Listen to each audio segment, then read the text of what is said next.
Howdy, everybody, and welcome to the Blizzard Watch podcast. I'm Matt. I am the host. With me this week are two fantastic co-hosts who are almost always here, and sometimes are here even when I'm not. I missed a show recently, and they did it without me, proving that I am somewhat replaceable. Anyway, they're Joe and Liz. Say hi, Joe and Liz. Hello. You are irreplaceable, Matt, but sometimes we trudge forward regardless. It's not the same without you. It doesn't. Oh no, 100%. It's not the same. Well, at any rate, I will say this much for myself, because this week, if you're listening to this recorded, which is the majority of our audience, I'm pretty sure, it'll probably be coming out closer to Thursday or Friday. My birthday is December 7th, so it's this week. And to celebrate it, I'm doing absolutely nothing. As one should. No, I mean, I'm doing absolutely nothing in terms of to celebrate it. I will be doing things. Oh, yeah, many things. For example, I get a special birthday present this week of my eye injections the day after my birthday. So, yeah, I will be spending my birthday in a sweaty state of anxiety and pretending really hard that I'm not. But I also pointed this out because a lot of stuff is actually happening besides my birthday, which is kind of crazy. But today is the 5th, and on the 5th, as of today, right now, as I'm recording this, we're all doing 3 things. We've got Hearthstone's Battlegrounds Season 6, Overwatch 2 Season 8, and Diablo 4 is releasing the Abattoir of Zir, the Abattoir of Zir, which is their super ultra mega, oh my word, this is the hardest thing ever thing for level 100 characters. Which is it just in the season, or is it actually in the regular game as well? It's only the season, though. They have talked about, we're rolling things out in the season. We might put them in the game later, but not necessarily. So maybe we'll see more of it later, but right now it's only seasonal, and it lasts until the end of the season, or almost, which is January sometime. Yeah. So that's all happening. Like, that's all happening right now.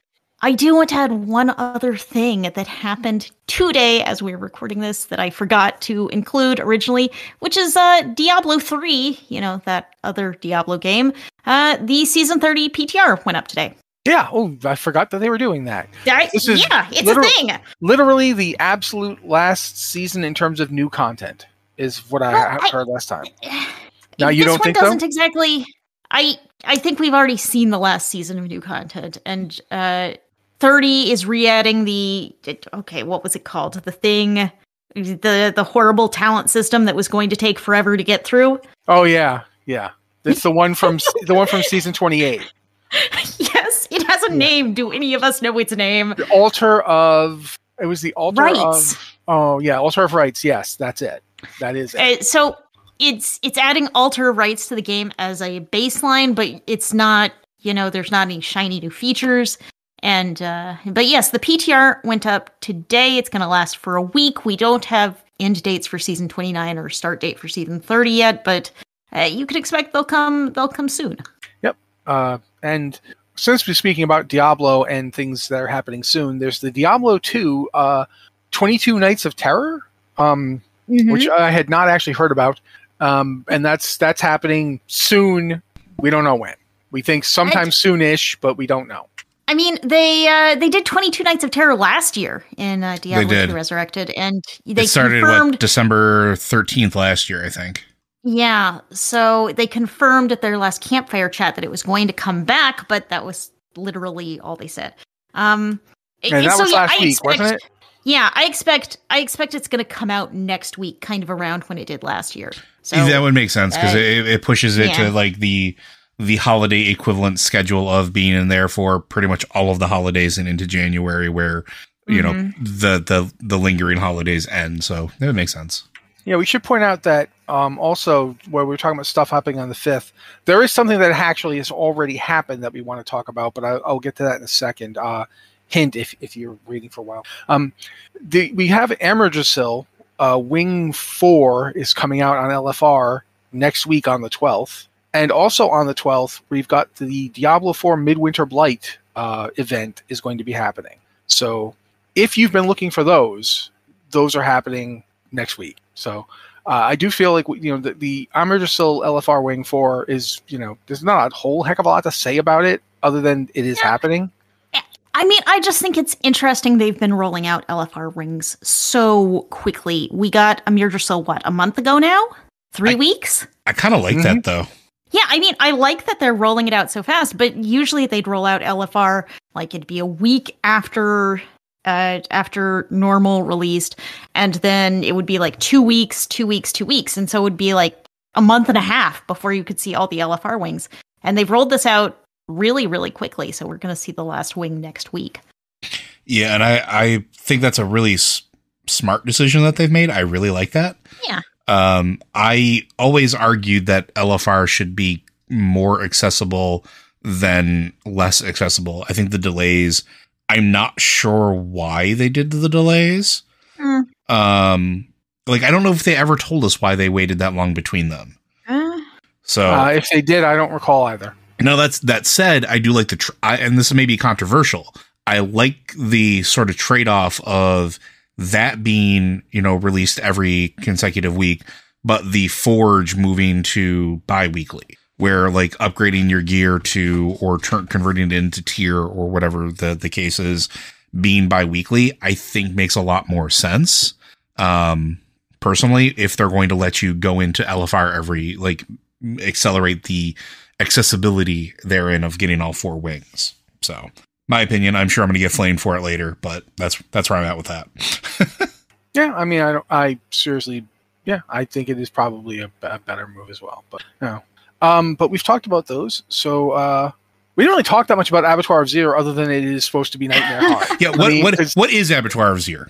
It is, like I said, it is essentially kind of like a super ultra mega end boss. Like, you have to run through pretty much all the other bosses to get through, including like Mega Duriel, which is like Duriel, but more. Go ahead, Liz. It's kind of like I want to call it like a greater rift, except from Diablo 3, except it's way beyond that. You have to complete the entire Diablo 4 Season 2 season journey before you can even go into this. And that's a lot. That's a lot of stuff you have to do to complete that season journey, because I mean, Uber Duriel is one of the things. All of the steps of the season journey, it's, you have to complete X number of things. But so you can skip a few of those side notes, but getting to the end of the season journey, that's a lot. You're going to be level 100. You're going to be running max level greater rifts. You're going to have killed Uber Duriel. You might have killed Uber Lilith. Uber Lilith is very hard, very, very hard. And then you're going into what is, it's kind of like a greater rift from Diablo 3. It's kind of a random encounter, and it's just designed to be very, very, very, very, very, very, very hard. I believe the Diablo team said it was a brutal encounter. I mean, it's kind of your ultimate challenge playing Diablo 4. And it awards a whole ton of XP for your Paragon glyphs. So that would be why you would put yourself through this, because it can take a long time to get Paragon glyphs leveled up. Yes, it can. So much time. So that's a polite way of saying, yeah. Oh God, the Paragon glyphs. But yeah, so that's the Abattoir of Zir. We Zir himself is, I think it's like, is there an actual Zir, or is it just the place is called that? I can't remember. I don't believe you actually face Zir in this, but Zir is like the vampire lord from season 2. Okay, yeah, that makes sense. I don't think that's a spoiler. Season 2 has been out for a while, and you kind of meet him and get threatened by him right in the beginning. So, so they rolled out the patch for that today, and one of the things that came with it was a bug that de-leveled Paragon glyphs. Speaking of how hard it is to level your glyphs, it's a little harder when that happens. Yeah. Yeah, it's a little harder when you level up your glyphs and then they roll out a patch and your glyphs go backwards instead of forwards. They are working on a patch to fix that. It should be out for PC today. They don't have an ETA for a patch for console, but soon. So hopefully, by the time you listen to this is a bug of the past and you don't have to worry about it at all.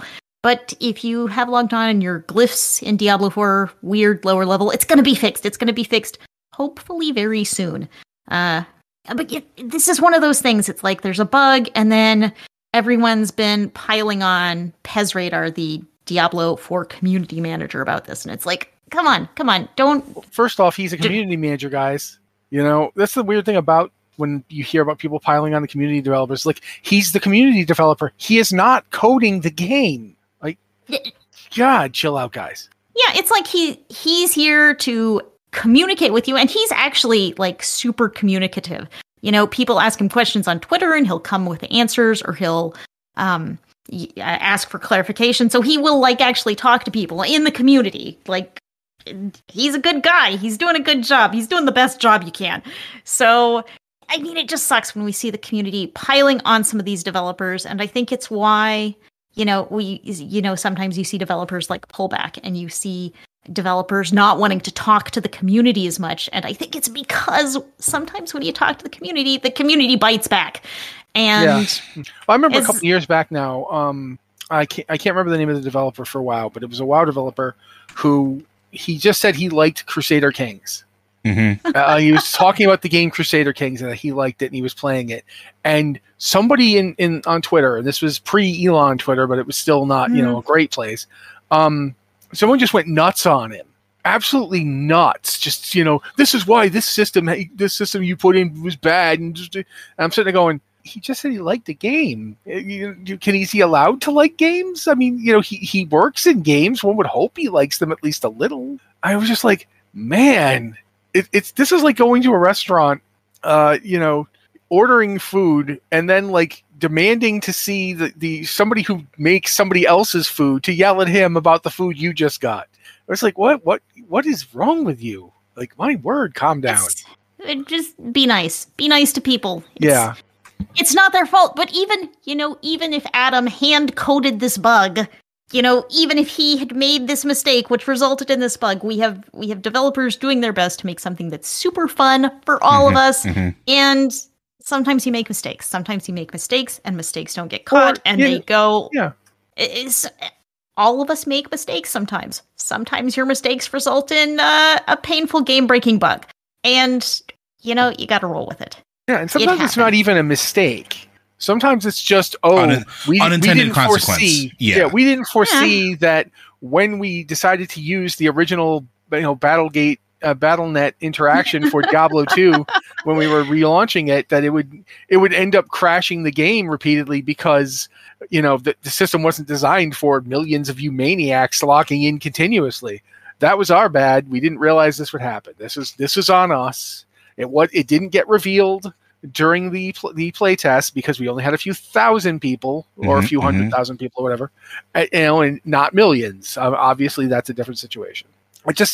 It's very rare that the person you're talking to at any point, if you could be talking to the lead developer or whatever they're called, game director, lead game designer, whatever they're called, they are almost certainly not directly responsible for anything that you are upset about, unless you just count them as being directly responsible because they're in overall charge.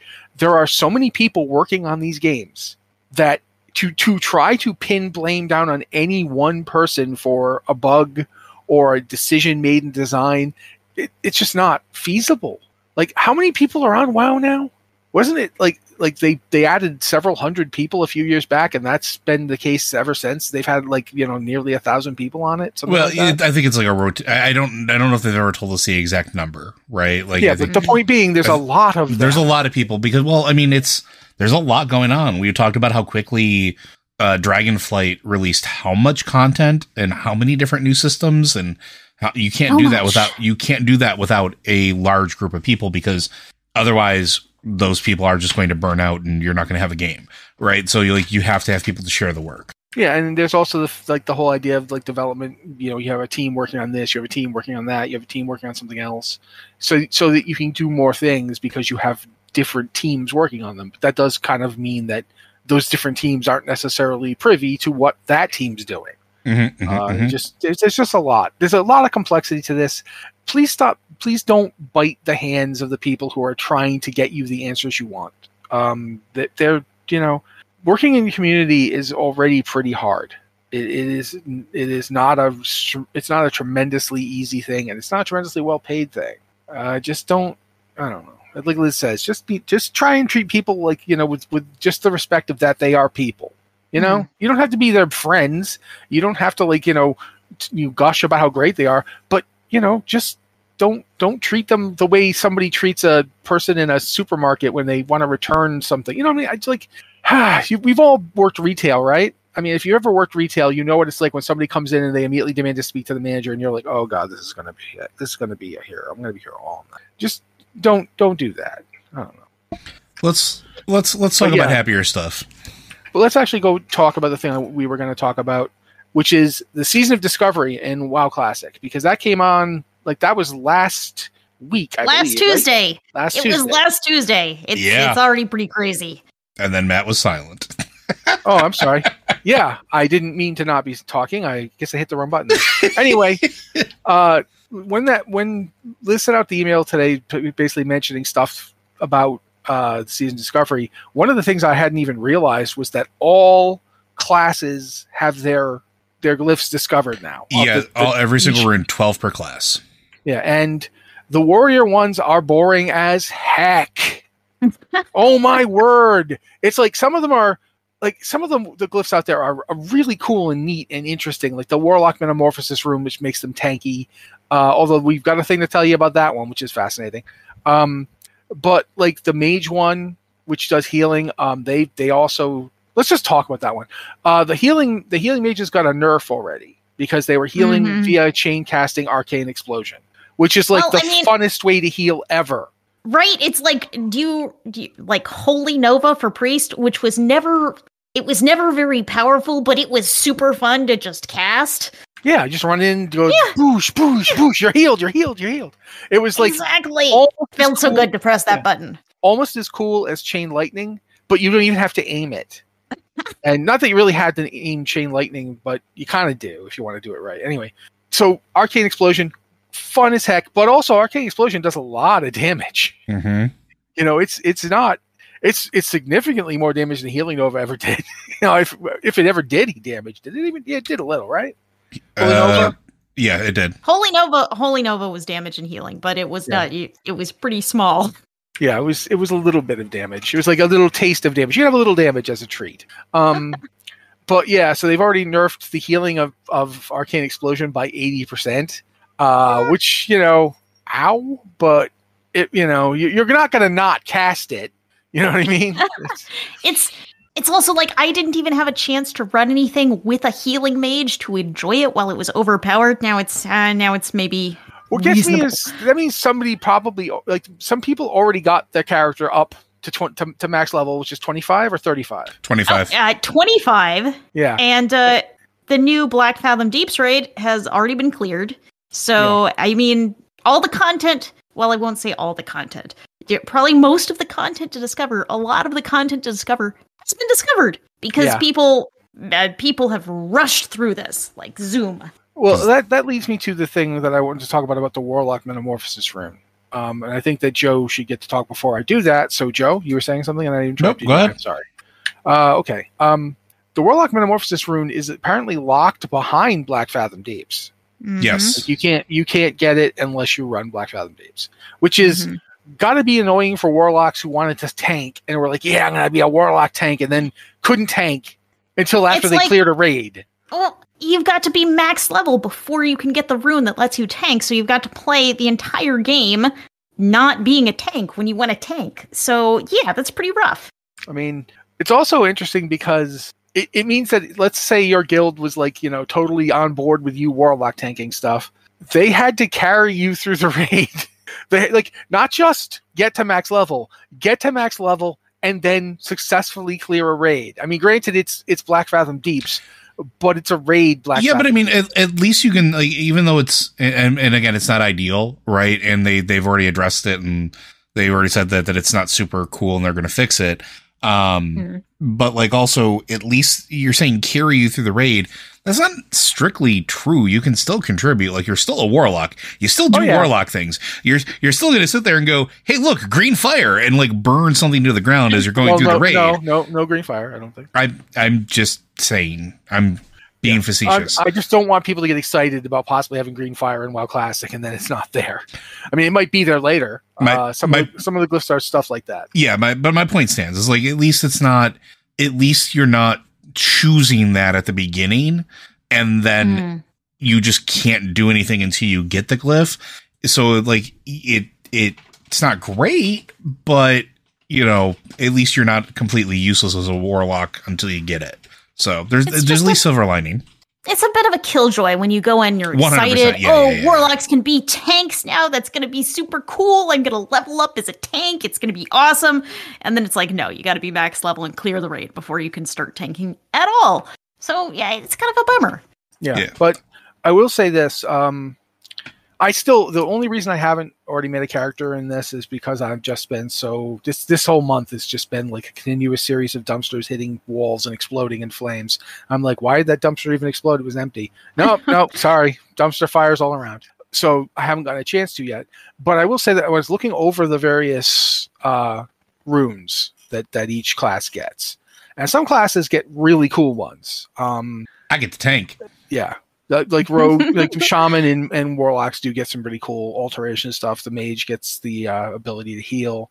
There's some really neat stuff, and there's stuff like Sunfire, which is like just kind of cool for druids. Like it's not anything special, but it's neat and it has a different theme. It's like you can be a sun druid, you're like a flame druid or something. Cool stuff. There are a fair amount of glyphs that are like abilities you will get in the future. Priest, the first glyph you get as a priest is penance, which, modern priests, you're pretty familiar with that. It's basically, it's just penance, except you're playing WoW Classic and now you have penance. So there's a lot of that. And I'm playing a priest and I feel like priests are not the most exciting either because I'm playing a priest and it feels like I'm playing a priest. Whereas we have had some classes that just, everything is changed. You can tank now. You can heal now. So there's a range here. Yeah, the one that comes to mind when looking at the warrior stuff, right? Because I'll do this. I'll be the guy who just talks about his own class all the time.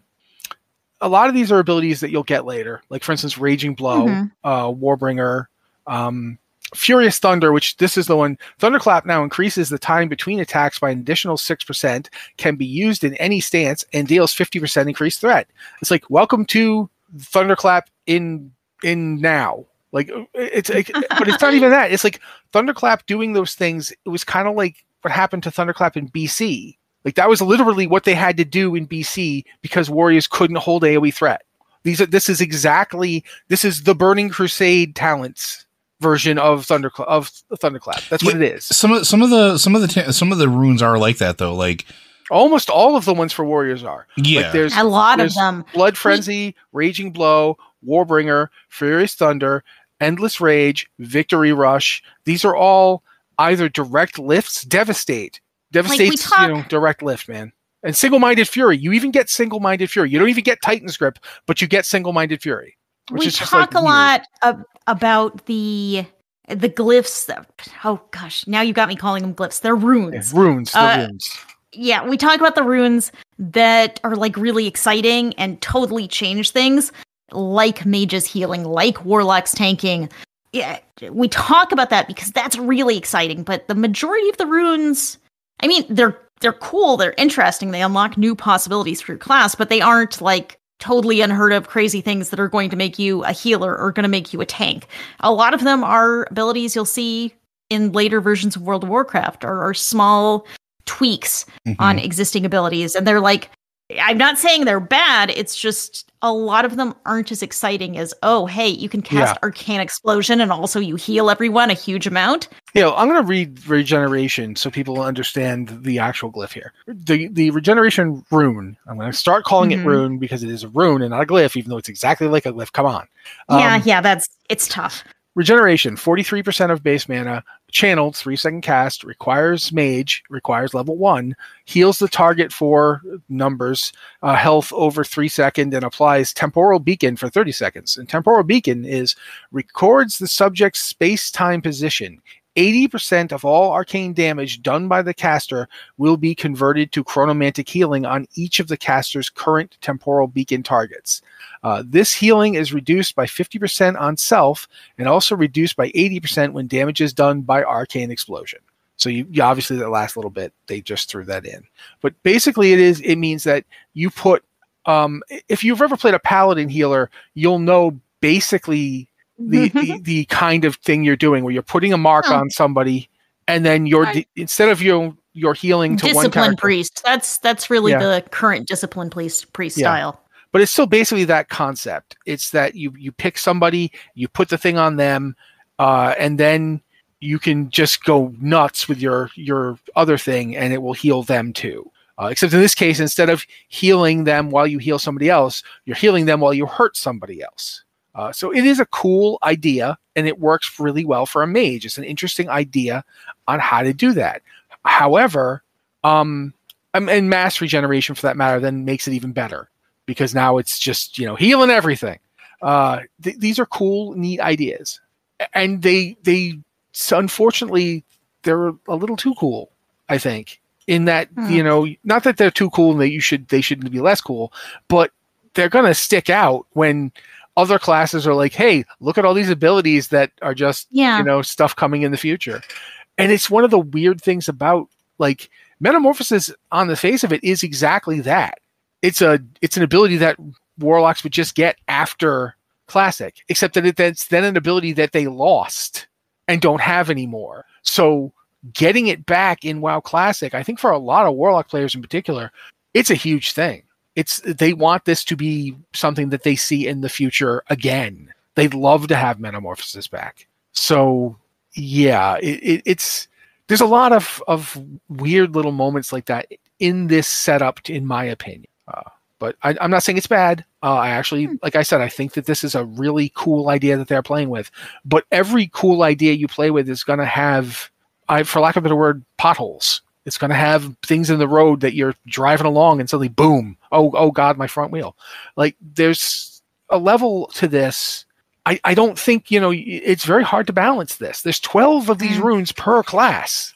Well, one thing to keep in mind with the runes is you can only equip 3 of them at a time right now. In the future, you should get more rune slots on your gear to equip more, but right now you can only equip 3. So you got to pick and choose. Yeah, that's true. But I do think, look at, for example, like right now, Shamanistic Rage here. This is a great rune. Mm-hmm. This is absolutely great rune. Well, it's a reimagining of one of the original talents. Yeah. Reduces all damage you take by 20%, and you regenerate mana every second for 15 seconds. Mm-hmm. This is just, and it does an AoE thing too. They get 10%. Everybody within 40 yards of you who's in your party or raid gets 10% of the mana you receive this way. So it's really nice, but it isn't groundbreaking. Like, you don't look at that and think this upends the shaman entirely. And I think that's the thing, those are the things to focus on when looking at these runes, is that sure, there are some that are like the mage healing ones. Some of them aren't, but they're not bad just because they aren't flashy. Like Shield Mastery and Dual Wield Specialization for Shaman are both amazing, but they're both, they don't change the Shaman drastically. Even tanking doesn't really change the Shaman drastically, because Shaman were doing that. Yep. Especially up to level 25. I remember back in the day, the first time I played Horde, which was like in 2005, I remember we had a Shaman tank for the entirety of Zul'Farrak. The whole thing. Tanked the whole thing, didn't switch out, didn't replace him. And he was meant to be the tank. And that's what, I want to say Rockbiter? Was that it was Rockbiter. Yeah, just Rockbiter on his mace, and he had a shield, and he just tanked the thing. So yeah. Because Rockbiter was something that would grab aggro, and people forgot that it existed. Yeah, and that's the thing I want to just say, that I think, just be sure to, when you look at these things, don't assume that they're going to make your class into something. There's no healing one for warriors. They did not actually make the healing shout. I didn't think they were going to. But regardless, it would have been fun though. Get up! Yeah, it would have been fun. Stop hurting! Walk it off! I got it. He tore my head off. Walk it off! But yeah, regardless, I'm going to stop now and let you guys talk for a bit, because I've been going for a little. No, I think it's cool that they're playing with the space. There are some things that I think are, I don't want to say questionable, but like they could be better. They could be polished up. But this is also the first time they've done this, and it's the first time we've really seen like true divergent development in Classic. Like, they've cleaned up stuff and they've done some other things, and they've done like quality of life stuff. but this is really like the first time that they've tried implementing something that changes potentially changes what roles your class can do or what you have options to do. And that is, one, it's wild, it's unexplored territory, and it's going to take time to figure out where everything needs to be and how to make it, I don't want to say more fun, but sustainable, I guess is the better word for it. So I'm in for the long haul on this one. Like, I haven't had a chance to sit down and play because what is free time? Yeah. But don't hurt me. But I am so looking forward to tanking on my shaman. Like, that is something that excites me, and that's something that, like, before this I was like, yeah, WoW Classic exists, I'm not going to touch it. Now I'm like, hey, Season of the Discovery exists, I want to play that. Like, I want to live my fantasy, and it's gonna potentially let me do that, and I hope other classes get to experience that as well. Yeah, I think we're kind of in agreement here. Liz, anything else? No, I'm pretty excited about it. I haven't, like Joe, I haven't gotten much time to play, but I'm looking forward to digging into this one. Mm-hmm. Yeah, also want to mention really fast, since there were other things to talk about. This is something that Liz also threw in here, is that the biggest realm, which is Crusader Strike, it's the largest realm in the history of the game. I'm assuming that means all WoW, not just WoW Classic, or is it just WoW Classic? I do not have clarification on that one. Okay, but it's so big that they had to lock it. Mm-hmm. Like, already, it's been out a week, guys, and they've already had to be, nope, lock that one. They locked it on like day 2, maybe, because it was so crowded. Everyone was going to Crusader Strike.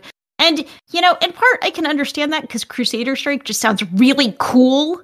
But yeah. And plus, I mean, there's always that snowball thing, like where the realms can hit a critical mass, where the bigger they are, the bigger they get, and people are like, all want to go to the place where their friends went, and so you just end up with this, massive realm. And Blizzard is actually taking a lot of steps to try and make sure the realms are balanced. Another thing they're doing is they're trying to maintain a balanced, on the PvP servers, they're trying to maintain a balanced alliance and horde population.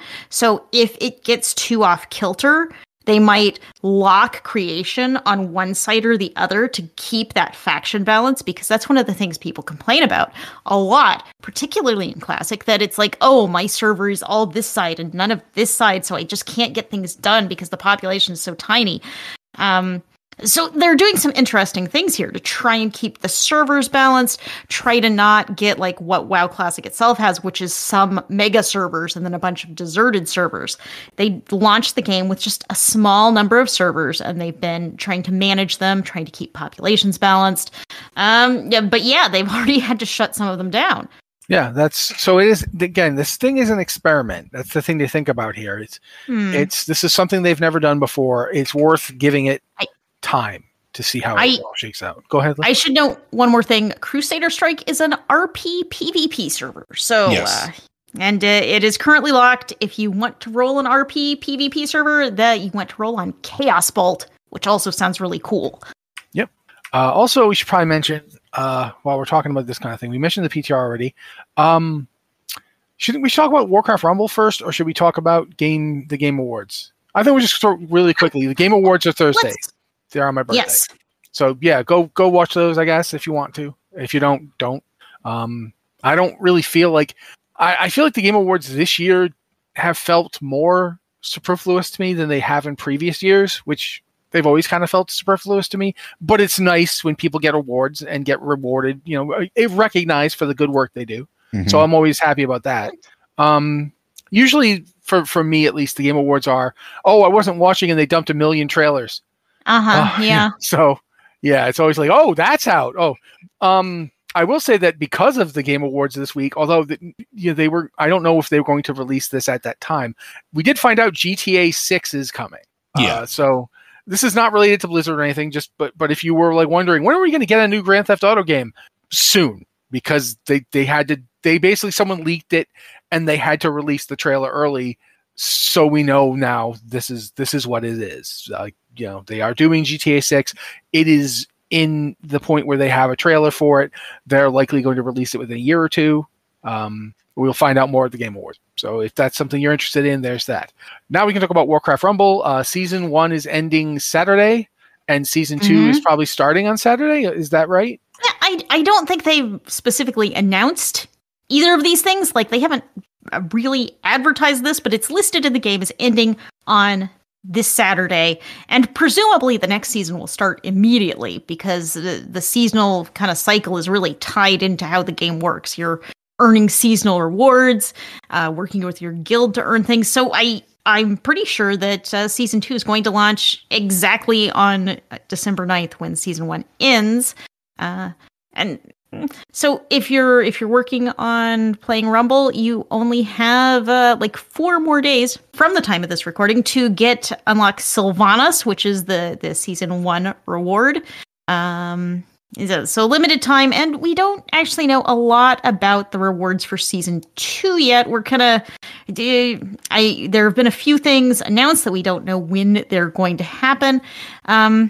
But all we know for sure is there's a new Chimera mini in season 2, and we might see Skullman's Dungeon. We might see Molten Core Raid. We might see Moonglade as a zone. These are all things that they've talked about but not given us a release date on. But we don't know much for sure. But either way, we should find out this weekend what's coming next to Warcraft Rumble. Yeah, we do know that Molten Core was at BlizzCon this year. Yeah, right? They talked about that at BlizzCon. But they didn't give us a release date, so I don't know. I don't know. It just reminds me very much of that old April Fool's joke where they had Molten Core on it was like 6-bit Molten Core, and it was like, an old Atari 2600 type game. Mm-hmm. And not that Warcraft Rumble is obviously way more graphically advanced than that. I just think it's funny. But it's still kind of got that sort of retro vibe. There's kind of simple graphics things that makes it's got a kind of tabletop game vibe to it that feels more old school. So I see where you're going with this. Yeah. All right. I think at this point we've kind of covered everything. Well, there's one other thing that popped up that we were talking about a little bit in chat. There was a recent interview with Phil Spencer with Windows Central. Phil Spencer, obviously being the CEO from the whole Microsoft thing. And there was some conversations that some folks might be interested in. He basically said that he was talking about the nature of reviving older franchises and specifically Activision franchises. He talked about not forcing teams to do that, but he is open to it and wants to support them should they choose to do that. He's talked about going to have conversations with the leadership at Blizzard, specifically, and to talk about maybe what they're passionate about, if they're passionate about reviving that, and then making this, what I thought was the important thing, making Xbox developers available should it be required. So, like, again, giving resources. Let's say Heroes of the Storm wants to come out of maintenance mode and they want to revive it, or StarCraft, maybe we get a StarCraft 3 or something like that. These are possibilities that are now on the table. Nothing has been confirmed, but I think it's really, really interesting to hear sort of that become a thing, right? He also talked about like Banjo-Kazooie, I think it was Banjo-Kazooie, but a bunch of other stuff, like weird like franchises that Activision owns that have been like largely dead for a long period of time.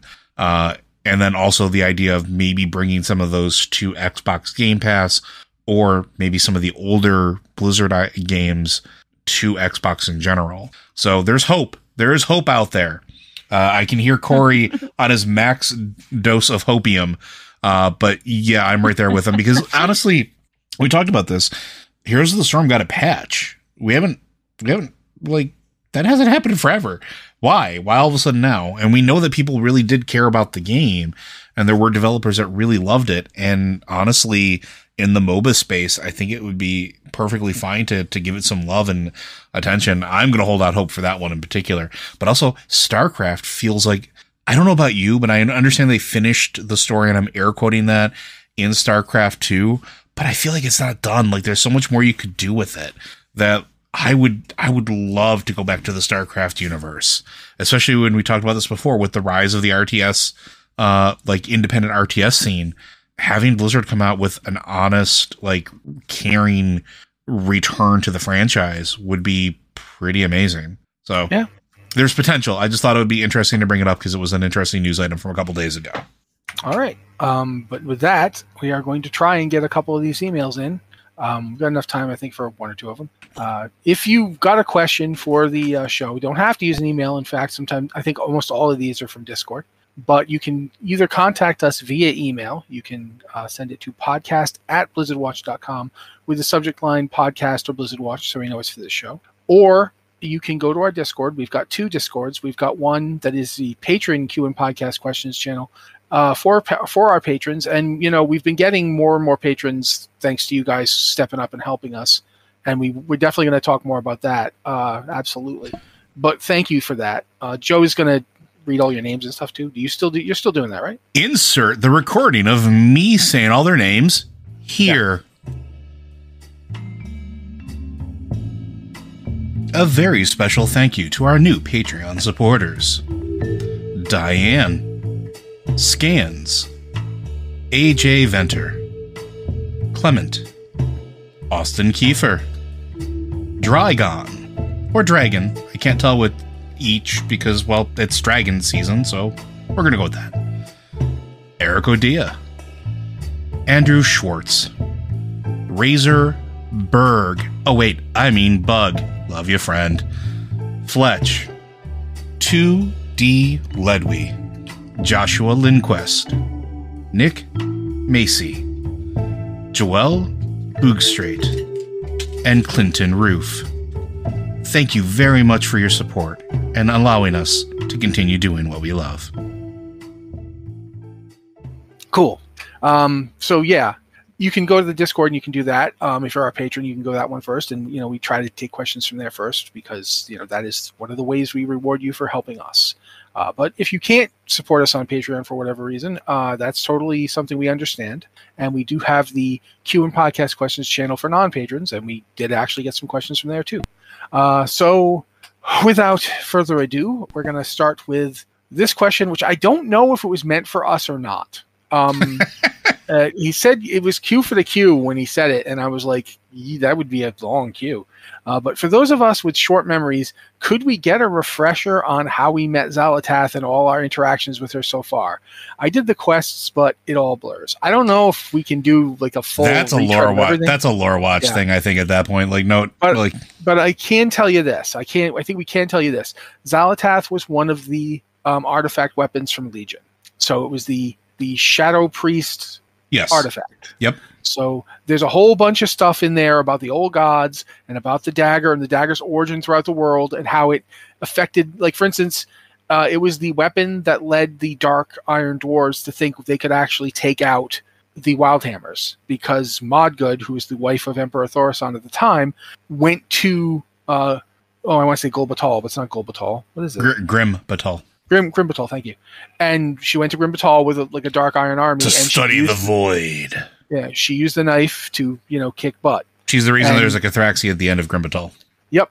So essentially, she was there throughout Legion, and then at the end of Legion, we all used our artifacts to basically drain the bad juice out of the swords that Sargeras stabbed the world with.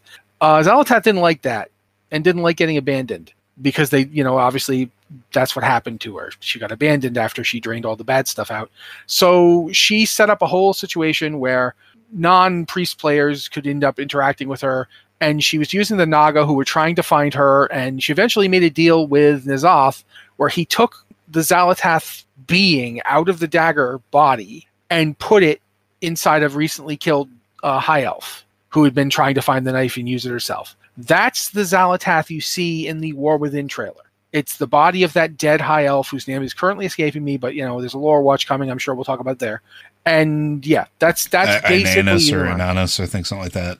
Okay, yeah. So that's the basis of it. That's the basics. Like Joe said though, that's a lore watch. There's a lot of quests here, man. So yeah, hopefully that at least you now know who she is, and we will definitely talk more about her in the future. This might be Sunday's episode. Yeah, we'll find out when we get there. But yeah, I'm assuming, Liz, you didn't have anything to say there, but if you did, totally go ahead. Nope. Okay. Next one is from Parasalith. Speculation on the War Within's new allied race, specifically the racial abilities of the Earthen. The WoW devs commented that the Earthen racial would not be derivative of the Dark Iron's mole machine, but have been silent on possibilities. Speculation has ranged from a defensive turn to stone to gems on their bodies redirecting incoming damage back. What are your thoughts on potential racial abilities? And they say a nice thing about Patreon, and thank you for supporting us on Patreon, Perry. Yes. Liz, you first. Do you have any ideas for Earthen racials? I have no ideas, but I do think that Blizzard has really de-emphasized racials as we've gone on. Mm-hmm. Of course, I say that, and Dark Iron Dwarves have that really cool mole machine. But, for in large part, you don't think about, okay, maybe this is just me, I don't think about racials when I'm rolling a new class because their impact level is so low. And going back into Classic, I've rolled in Classic and I really thought about that. Like, okay, which race should I play that has the best racials? Which priest race specifically has the best priest racial abilities? You used to really think about that. And I don't think about that very much in retail. Like, it's some cool flavor, but it's not as game defining as it once was. Oh, I do. Okay.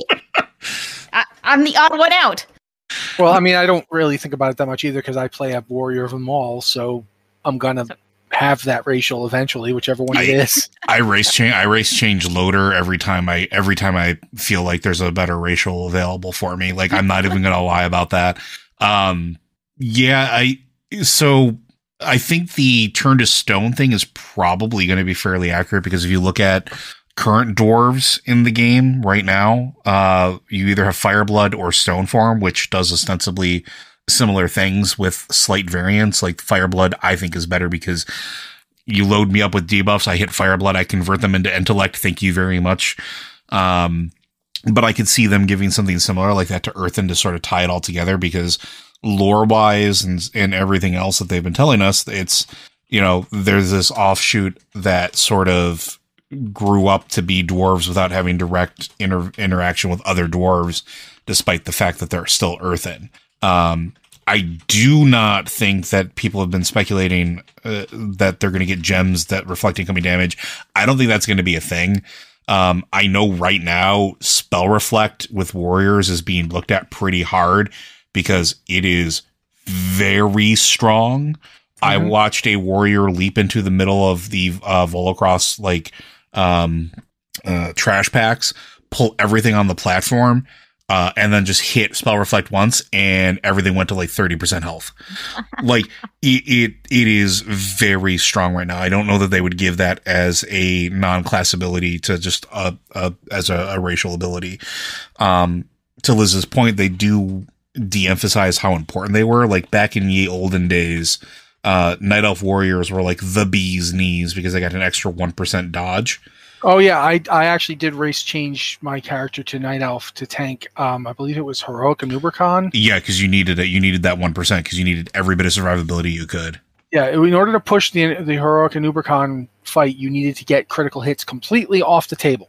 Yeah, they had to be gone. And if you were even a little low, like your defense wasn't right or whatever, you would get critically hit and he would gib you. Like he would just crush you. He would be over.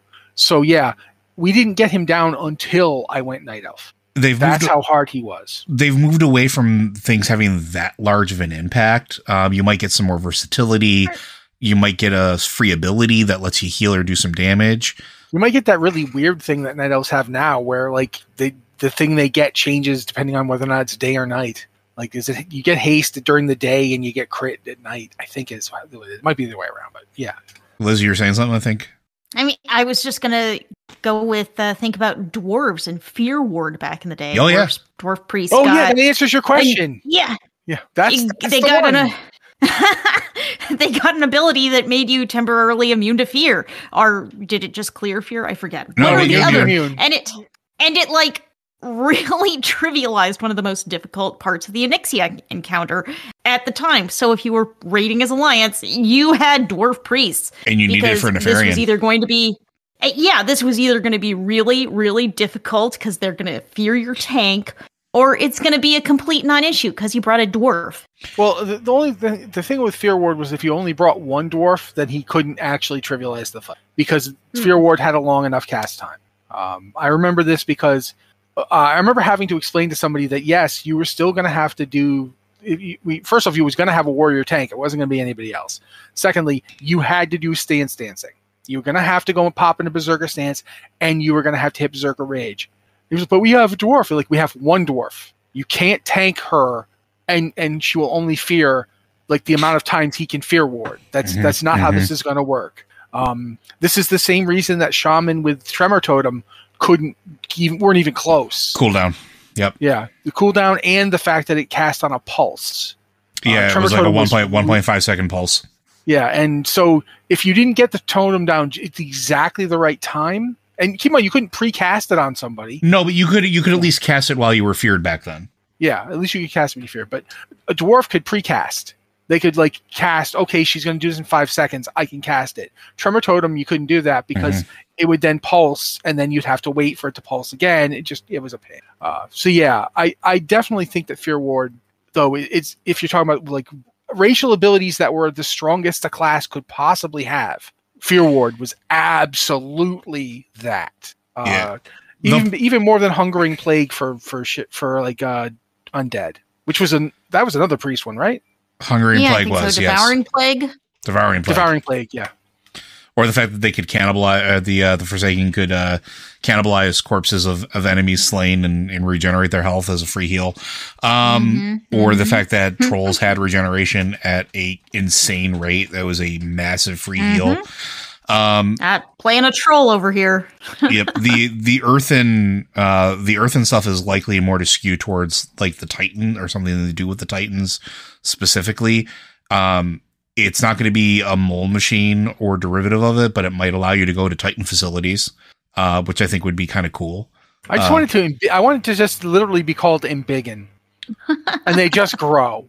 They just grow to be like, Fireblood already does that, man. Yeah, but this one is just cosmetic. You just turn into a 10-foot tall Earthen. Nothing else. Doesn't do anything. That's Dwergar. It's supposed to be. No, I'm sorry. Right. We have no idea what it's going to be, but I think it's going to be relatively flavorful and not game impactful. All right, we got 3 minutes left, so I'm gonna Starhammer. I think we just answered your question, so I'm not going to do yours. But to answer your question slightly, we do talk about it. We talk about WoW Classic. We just hadn't talked about WoW this week. Go ahead. Do you want to read the question before we answer the question? I feel like that was pretty much enough, but okay. Starhammer, I got this. Starhammer notices that we don't really talk about WoW Classic a lot. And they really enjoy WoW, the vanilla classic and classic hardcore, which is great. The problem is it's all time, right? Starhammer.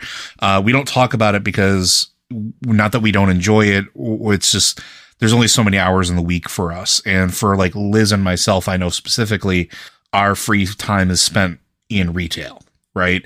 So, and we do that because that's where we raid. That's where our guild is. That's where the majority of the people we interact with are, including several of you.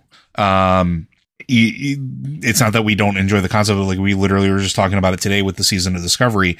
We're going to dive in when we have time. We just have to have time.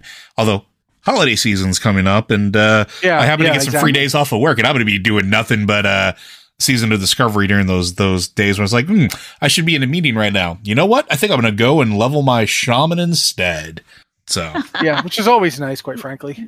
Liz, I'm sorry. One thing about Classic is, I think WoW from the beginning through now, whether it's Classic, retail, hardcore, whatever version of WoW it is, it's the most fun when you're playing it with friends. So when my friends are playing Classic and I can go and play Classic with them, I can log on to Season of Discovery and chat with them. One of my guildmates in Season of Discovery, ran on foot to find me in the Valley of Trials to give me some bags the other day. It makes it fun when you have friends you can hang out with and talk to. And when you don't, it's just like, okay, I played this game once 20 years ago, and why am I here? Why am I still here doing this? So WoW is a glorified social interaction simulator. Simulator's the wrong word. It's real social interaction. But it's a glorified, extravagant chat room to hang out with your friends, and you just happen to be hanging out with your friends and killing dragons and the occasional god. But so I think the fun level of WoW really goes way down if you aren't playing with friends. There's some stuff that's fun anyway. There's doing quests can be really fun. Experiencing content for the first time is super fun, no matter whether you have friends there or not. But in the long run, it's fun when you're playing with friends. It's fun to play video games with your friends. So when you have that social network in World of Warcraft, whatever version it is, you're going to be drawn to that, I think. And that's certainly been my big problem with Classic, because it's like I might have one person I know who plays Classic a whole lot, but you're never online at the same time. You don't have a guild. You can't do a lot of things, particularly in Classic, where grouping is super important. Yeah, and that's a really good point. So, like my playtimes are really odd hours too. Like sometimes if I can't sleep, I'll be on doing stuff at 1, 2 o'clock in the morning, my time. And like I can jump into a queue in retail and go do like a time walk or something like that. In Classic, I have to have a group, or I have to go through the pain of finding a group, and that doesn't always work. So time matters as well, right? Yeah, but absolutely don't feel like we're trying to tell you you're wrong to like it. That is absolutely no. Like if you listen to this episode, we were excited about Seasons of Discovery. We're there with you for some of this stuff as well. We don't hate it. No, I mean and Matt's that. Yep, no, I'm still here. Yep. Well, I don't know what happened. Sorry, guys. Anyway, I think we're gonna be done because we're done. Like it's time for us to be done. It's the end of the show.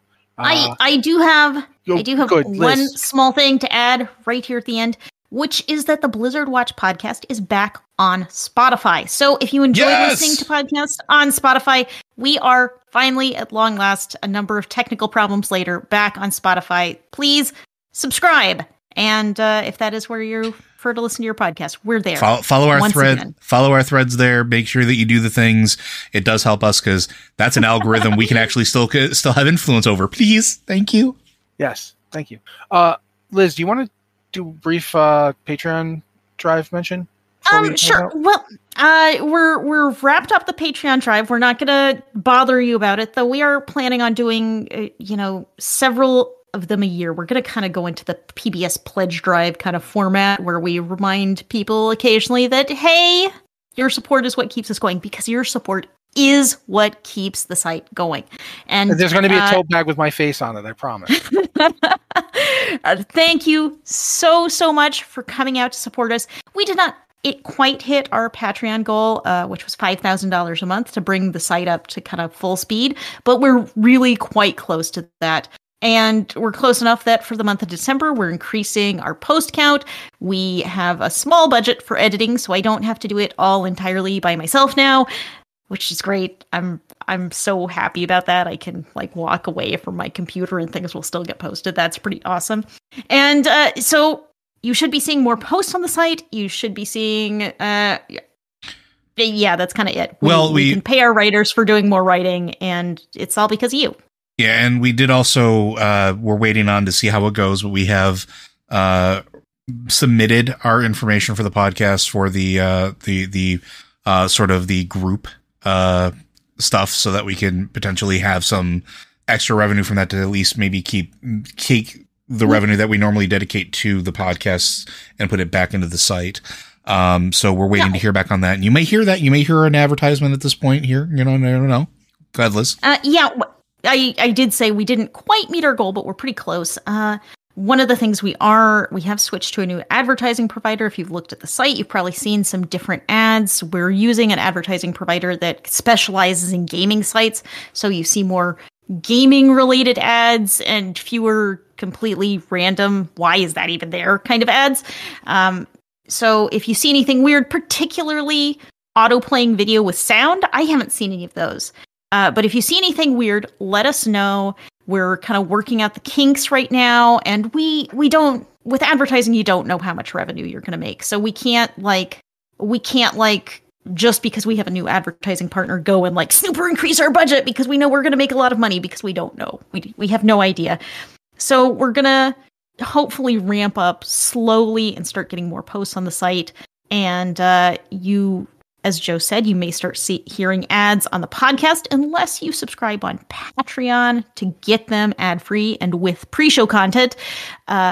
And that's just gonna help us grow the site. It's gonna help us do more things, write more posts, and I think that's all I got. We're doing pretty well right now, and I think it looks good for us going into 2024. Cautiously optimistic. I'm cautiously optimistic is a good word. We got more support than I really expected, and I have to say thank you all for coming out here to support us. Because a couple of months ago, I was genuinely thinking, I don't know if this site's going to be here in 2024. Yeah, it was scary. That was how bad it was looking for a while, because we had an advertising revenue shortfall for a long time, and our Patreon was down because we'd been leaning into ad revenue, and it was looking really bad. But you all came out to support us, and that means so much. It does allow the site to continue. We are not going to hassle you about subscribing on Patreon quite as much as we have been over the past couple of weeks. I'm still going to do my spiel. Don't worry. Thank you so much for showing up to support us. Thank you for listening. Thank you for reading. I am so glad you're here with us. And I'm not going to do my normal outro spiel because I think Liz covered all the finer points. I was going to get to say, Joe, release the Kraken. Well, I'm going to release this part of the Kraken. If you are listening to this recording on one of our multiple streaming sources, and you are not a Patreon supporter and you do have that consideration for us, please consider going to patreon.com/BlizzardWatch and tossing us maybe $1 or so. It does help. Like Liz said, we're very close to that where we needed to be. And thank you everybody who helped support us to get there. But I will be still giving that spiel at the end of each and every one of our podcasts, because at this point it's been 10 years of me essentially reciting this. I ain't going to stop anytime soon. I literally have dreams about podcasting in which I recite the outro. I'm not joking. That is the podcast for this week, guys. Thank you to Liz for that summation, because it's nice to know that you guys have had a positive influence and you've actually helped us. Thank you to Joe for having memorized that tome that he recites every week, and thank you to me for not dying so that I got a year older in 2 days. Woohoo! This has been the Blizzard Watch podcast. Thank you guys so much for being here with us, and we'll be back next week. I love getting to say that.